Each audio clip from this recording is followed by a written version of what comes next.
Toll नाक्यावर खड्ड्यांचे व रस्त्यावर साचलेल्या कचखडीचे साम्राज्य। याकडे प्रशासनाचे दुर्लक्ष, परंतु टोल वसुली मात्र जोरात। कल्याण अहमदनगर या मध्यावर डुंबरवाडी टोल नाका आहे। या महामार्गावर खड्ड्यांचे व रस्ता खराब झाल्या कारणास्तव कचखडी साचली आहे। यामुळे प्रवाशांना जीव मुठीत धरून प्रवास करावा लागतोय।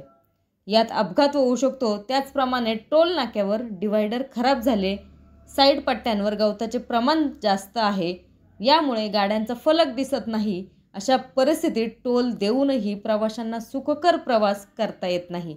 अनेक संकटांना सामोरं जावं लागतंय। या टोल नाक्याची परिस्थिती फक्त खोळंबा अशी म्हणण्याची वेळ आज आलेली आहे। याकडे प्रशासनाने त्वरित लक्ष देऊन प्रवाशांना न्याय द्यावा। या बातमीचा आढावा घेतलाय आपल्या चॅनेलचे प्रतिनिधी मनोज बिडवे यांनी। धन्यवाद।